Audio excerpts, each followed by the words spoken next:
Have you ever wondered why we let people walk all over us? You know exactly what I mean.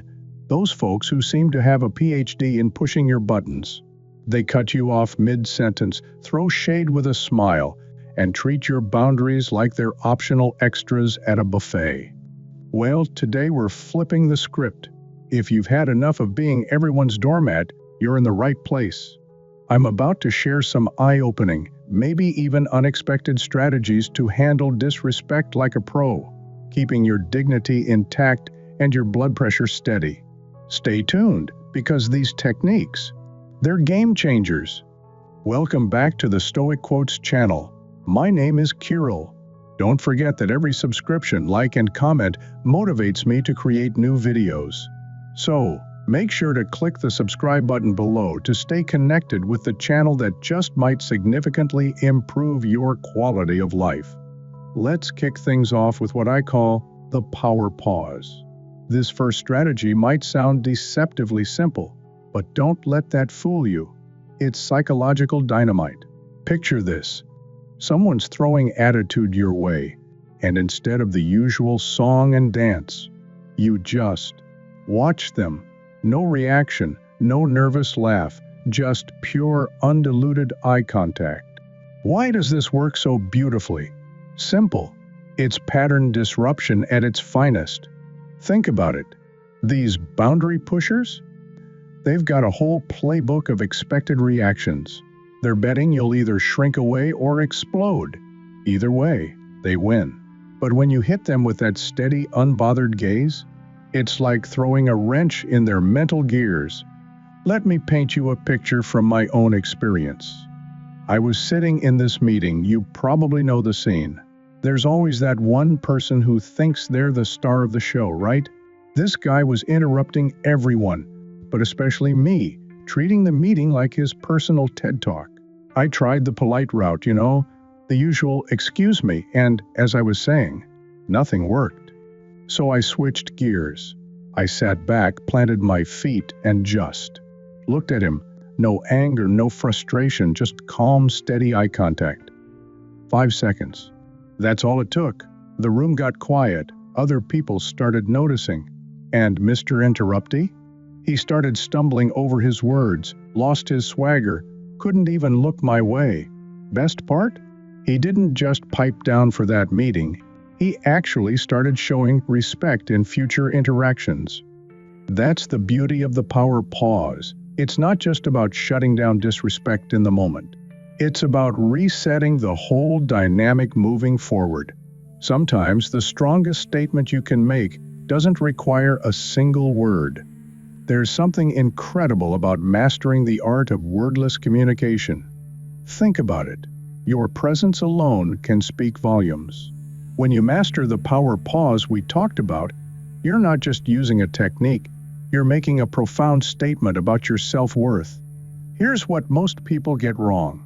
They think staying silent means being passive. But there's nothing passive about choosing not to react to someone's disrespect. When someone's trying to push your buttons, your first instinct might be to justify yourself, explain your position, or maybe even apologize. Yeah, we've all been there. But here's the truth bomb. You don't owe anyone an explanation for demanding respect. Let me break down what's really happening when you use this technique. You're not just staying quiet, you're radiating a kind of quiet confidence that says, "I'm comfortable enough in my own skin to let your behavior speak for itself." It's like holding up an invisible mirror to their actions. And let me tell you, most people don't love what they see. Think about the last time someone was disrespectful to you. Maybe you felt that familiar rush of anxiety, that pressure to smooth things over or laugh it off. I get it. I used to be the queen of nervous laughter and over-explaining. But here's what changed everything for me. Realizing that my silence could be more powerful than any comeback. When you stand your ground with that unwavering gaze, you're not just changing how others see you, you're transforming how you see yourself. It's like flexing a muscle you didn't know you had. Every time you choose not to scramble for words or cave to someone's rudeness, you're building that self-respect muscle stronger. And here's the really fascinating part. This technique often hits harder than any verbal response could. Why? Because when people are used to steamrolling others, they've got a ready response for every objection, every explanation. But silence? That throws them completely off script. They're suddenly forced to sit with their own behavior, and that can be incredibly uncomfortable for someone who's never had to face their own actions. Remember this, your peace isn't negotiable, and your dignity isn't up for debate. When you master this technique, you're not just handling disrespect, you're broadcasting a clear message. I value myself too much to get pulled into your drama. And that message?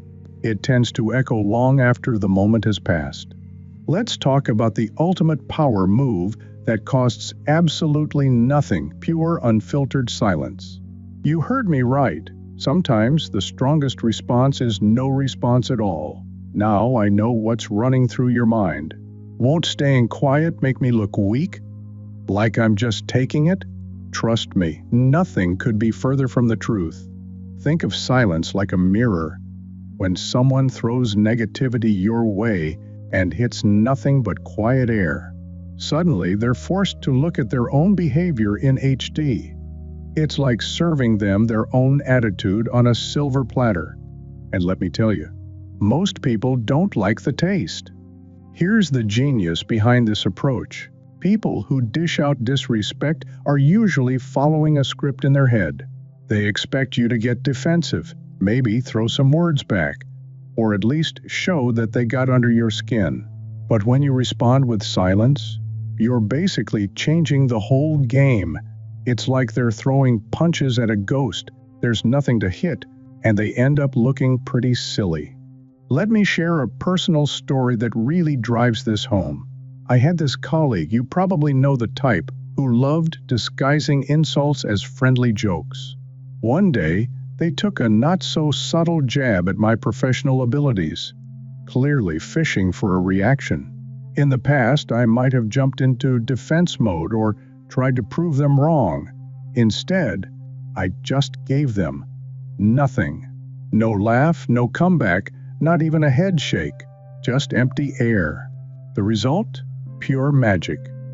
They stood there shuffling their feet, waiting for their cue in a play that wasn't happening. That awkward moment stretched out like a rubber band until they finally mumbled something and walked away. Best part? They never tried that routine again. Why? Because when you don't feed the drama, it starves. But here's the real treasure in this approach. When you choose silence, you're making a powerful statement about your self-worth. You're saying, my peace is non-negotiable, and I don't need to justify myself to anyone. It's like having a superpower that runs on calmness instead of chaos. Think about how often we feel this invisible pressure to respond, to explain ourselves, to somehow prove we deserve respect. But by choosing silence, you're flipping that script entirely.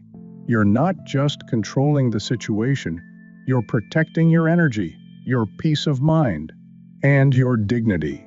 Remember this, silence isn't just the absence of words, it's a statement all its own. It's your way of saying, I value myself too much to get pulled into this circus. And that message? It comes through loud and clear without you having to say a single word. You know what's truly liberating?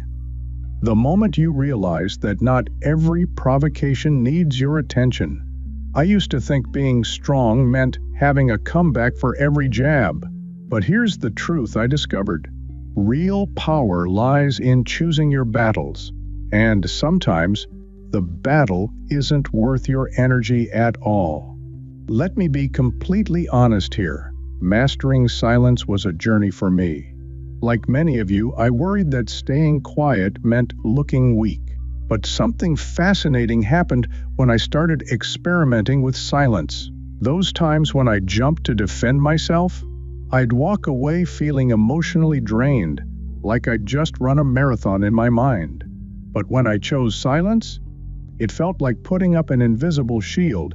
Their words couldn't touch me anymore. Here's my invitation to you. Next time someone tries to push your buttons, try something different. Just breathe, meet their eyes, and let the moment pass. Watch what happens. It's almost like a social experiment. You'll see them squirm in the silence they created. Now, let's tackle something really important. This constant pressure to explain ourselves.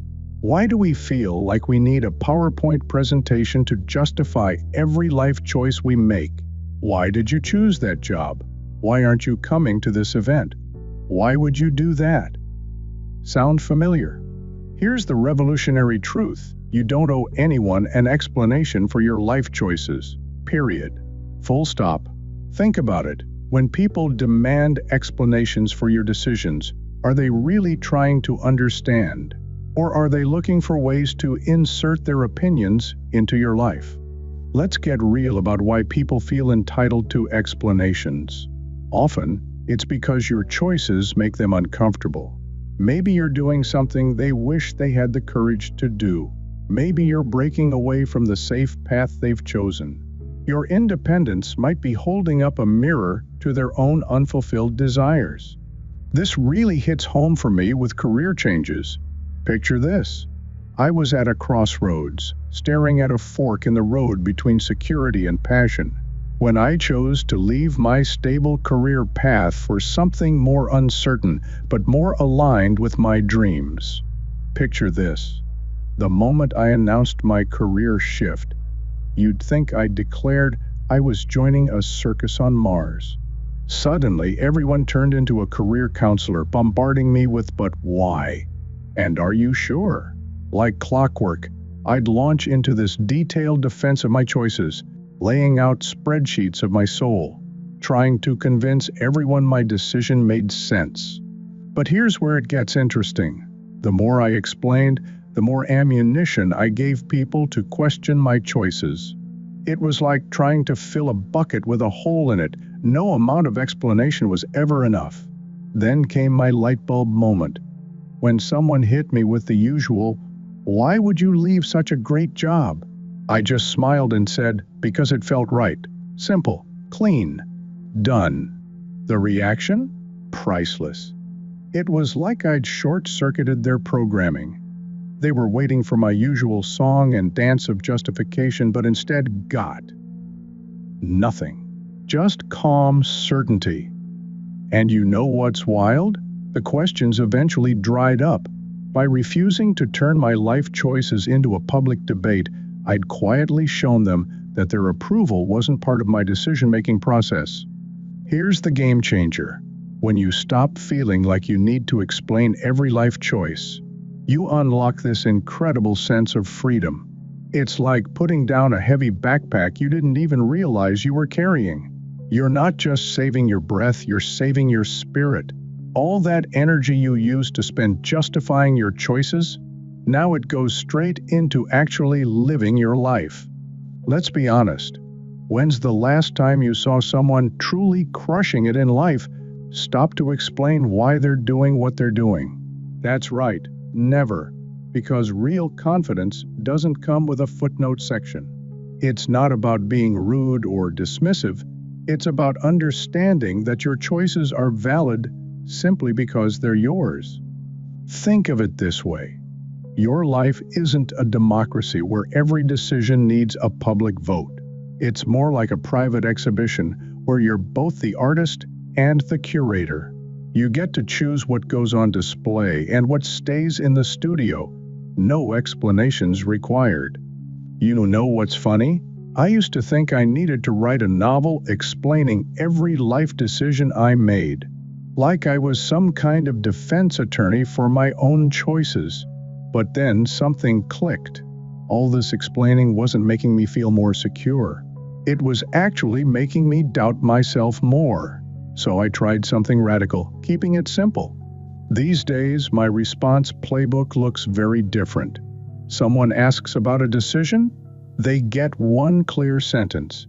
If they fish for more, a smile and a smooth topic change. And wow, the difference in my mental space is like night and day. Less explaining actually led to more confidence. Wild, right? Here's my invitation to you. Try this out. Next time someone's digging for explanations about your choices, just drop a simple, "This feels right for me," or "It's what I wanted to do." Then let that answer sit there.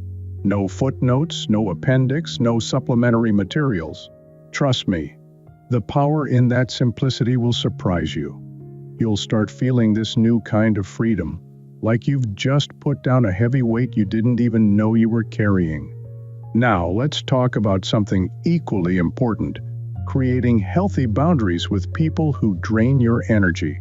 I know this might sound a bit tough, but here's the reality. Not everyone's earned the right to a VIP pass to your life. When someone consistently shows they don't respect you, it's not just okay to take a step back, it's necessary. This isn't about being petty or starting drama. It's about being smart with your emotional energy. Think of it like this. Just because someone wants front row access to your life doesn't mean they deserve season tickets. Setting these boundaries isn't about being cold or mean. Think of your life like an exclusive venue. You're the one who decides who gets through the door. It's not about being a bouncer with an attitude. It's about being smart with your guest list. When someone keeps showing they don't respect your space, your choices, or your peace of mind, why keep giving them an all-access pass to your life? Here's the thing about creating distance. It's like cleaning a foggy mirror. Suddenly, you can see everything more clearly. When you're too close to toxic behavior, it's easy to lose perspective, to think maybe you're the one being too sensitive. But take a step back, and wow, the picture changes completely. Let me paint you a picture. Keeping disrespectful people close is like running an all-you-can-eat restaurant where customers complain about every dish but keep coming back for more. They feast on your energy, criticize your choices, and somehow you're left feeling empty while they walk away full. Doesn't make much sense, does it? I learned this lesson the hard way. There was this person in my life, let's call them the friendly critic. You know the type. They had an opinion about everything I did, wrapped in a smile but sharp enough to cut. My job choices? Interesting. My relationships? Well, if that works for you. Even my music taste wasn't safe from their helpful comments. At first, I played it off. That's just their personality, I'd tell myself, trying to be the bigger person. I kept showing up, kept taking those little hits, thinking I was being oversensitive. But here's what was really happening. I was tensing up before every interaction, mentally preparing for the next backhanded compliment or subtle dig. Then, I tried something different. No dramatic confrontation, no big speech about boundaries. I just stepped back.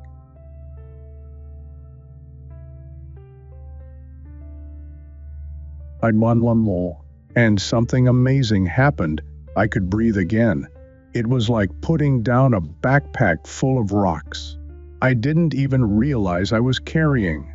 You know what the most surprising thing was about creating that distance? How much clearer everything became. It's like when you step back from a painting, suddenly you can see the whole picture instead of just the messy brushstrokes. And that's when it hit me. This wasn't just about avoiding negativity, it was about making room for something better. I get it. Setting boundaries can feel like you're breaking some unwritten social contract. People throw these guilt grenades at you, but they're family, or you've been friends forever.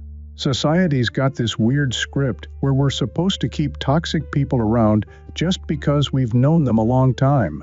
But here's my question. Would you keep drinking from a water fountain if you knew it was making you sick? Let me share something that might sound controversial. Protecting your peace isn't just nice to have, it's as essential as breathing. You wouldn't feel guilty about moving away from secondhand smoke, right? So why feel guilty about stepping back from secondhand negativity? The real game changer is realizing that distance isn't just about what you're walking away from, it's about what you're walking towards. Every step you take away from toxic relationships is a step towards better ones. It's like clearing out your closet. You can't fill it with new clothes until you get rid of the ones that don't fit anymore. I used to be the queen of guilt trips, giving myself a hard time about every boundary I set. What if they need me? Maybe I'm being too sensitive? But here's the plot twist. Creating that space wasn't just about avoiding drama. It was like giving myself permission to grow in new directions. Every bit of distance I created became fertile ground for something better to grow. Think about your life like a garden. You can't grow healthy plants in overcrowded soil. Sometimes you need to prune to create space to let the light in. And yes, pruning might feel harsh in the moment, but it's essential for new growth. You know what happened when I started creating healthy boundaries? Life opened up like a flower in spring. Suddenly, I had energy for things that actually mattered, headspace for new ideas, and room in my life for people who genuinely lifted me up. Here's your invitation. Take a moment to think about the people in your inner circle. Are they adding to your life or just taking up space? Now, let's dive into something that might sound simple but packs a serious punch: the power of carrying yourself with dignity. I'm talking about that classic move of holding your head high when someone's trying to knock you down. Sure, it might sound like something straight out of your grandmother's playbook, but sometimes the old ways are the best ways. Here's the psychology behind it. When someone's being disrespectful, they're placing a bet. They're betting they can make you fold, make you question yourself, make you feel small. But when you stand tall, shoulders back, head high, you're calling their bluff. You're saying, "Sorry, but I'm not playing that game." Think about what happens when you project confidence. Real, unshakable confidence. It's like kryptonite to people who feed off making others feel small. Why? Because their whole strategy depends on you buying into their opinion of you. When you show them that their words bounce right off you, it's like they're throwing punches at a wall. They're only hurting themselves. Let me share something personal. I dealt with this master of subtle digs. You know the type, always ready with a backhanded compliment or a joke that cuts just a little too deep. At first, their comments would get under my skin like splinters. Being around them felt like walking through an emotional minefield. Then I switched tactics. Instead of shrinking when they took their shots, I stood taller. When they dropped their little bombs disguised as jokes, I'd just look them straight in the eye, flash a genuine smile, and continue being my unbothered self. Want to know the wild thing that happened? Their power over me just evaporated. It was like watching someone trying to throw stones at a mountain. Nothing stuck anymore. All because I decided to stand a little taller, walk a little prouder. Here's something fascinating about confidence. It makes certain people really uncomfortable. You know why? Because when you refuse to play small, you're basically rewriting their story about who they think you are. They've got this whole script planned out where you're supposed to feel inferior. And there you are, flipping the whole narrative on its head just by carrying yourself with dignity. Let's get real for a second. Society can be weird about self-assured people, especially those who won't let others' opinions dim their light. Sometimes just walking around like you know your worth can ruffle feathers. But here's the truth bomb. Your confidence isn't about them. It's about you choosing to live like someone who knows exactly who they are and what they bring to the table.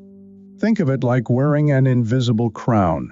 When you carry yourself with dignity, you're not just walking taller, you're declaring to the universe that your worth isn't up for debate. You're not waiting for anyone's permission to feel valuable. You're just claiming it right here, right now. I'll be honest, this wasn't my natural state.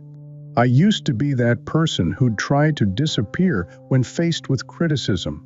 Making myself small felt safer, like maybe if I didn't take up too much space, the negative comments would miss me somehow. But something shifted when I started practicing this head high approach. Every time I chose to stand tall instead of shrink away, it felt like adding another brick to my foundation. Each time I met dismissiveness with dignity, I grew stronger. It wasn't about being arrogant or confrontational. It was about quietly, consistently choosing to honor my own worth.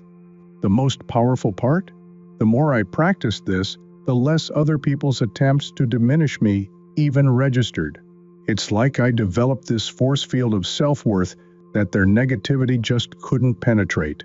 I was too busy living my best life to notice their attempts to write me into their drama. And that's the real magic. When you truly know your worth, other people's opinions start feeling less like verdicts and more like background noise. You're too focused on writing your own story to worry about the critics in the cheap seats. There's something powerful about carrying yourself with dignity. It's not just about standing straight. It's about standing firm in who you are. Walk into any room like you've got every right to be there. Because guess what? You do. When someone throws shade your way, let it slide right off. Their comments? That's their story, not yours. Their negativity? That's their baggage, not your burden. Here's a little experiment for you. Next time someone tries to dim your light with disrespect, whether it's a subtle eye roll or an obvious put down, try this. Take a deep breath, straighten those shoulders, and look them right in the eye with quiet confidence. Not with anger or attitude, just with the calm certainty of someone who knows their worth. Trust me, you'll feel something shift inside you. A kind of peaceful strength that comes from knowing you're untouchable. Think of confidence like your personal force field. It's not about being arrogant or defensive, it's about knowing so deeply who you are, that other people's opinions can't shake your foundation. Because here's the truth, respect isn't something you chase after, it's something you cultivate from within. So here's what we've learned about dealing with people who don't show respect. Sometimes silence speaks louder than words. Distance can be the best response, and your choices don't need a defense team. Most importantly, you get to choose who gets front row tickets to your life. The beautiful thing, when you start radiating this kind of self-respect, it's like you're sending out a signal to the universe. Suddenly, you'll notice more people showing up in your life who actually get you, who lift you up instead of trying to tear you down. It's like magic, but it's not. It's just what happens when you raise your standards and stick to them. Remember this, you're not here to shrink yourself to make others comfortable. You're here to grow, to thrive, and to live authentically. That might ruffle some feathers, but that's not your problem. It's theirs. If this resonated with you, hit that like button and join our community by subscribing. Share this message with someone who needs to hear it. And hey, I'd love to hear your stories about setting boundaries and choosing self-respect. Drop them in the comments below. Until next time, keep your head high, your standards higher, and never apologize for protecting your peace. Because at the end of the day, the most important relationship you'll ever have is the one with yourself. Take care, stay strong, and remember, your worth isn't up for debate. Thank you for watching this video. I am very pleased that you watched it to the end because I tried very hard to make it interesting, useful, and entertaining. I'm sure you have some of your own conclusions thanks to this video. If so, be sure to share them in the comments to this video. And don't forget to subscribe to my Stoic Quotes channel. I'm constantly releasing similar videos that help you rethink your approach to life. As usual, my name is Kirill, and I am the author and host of this channel. New video is coming soon. Be sure to click on the bell not to miss it.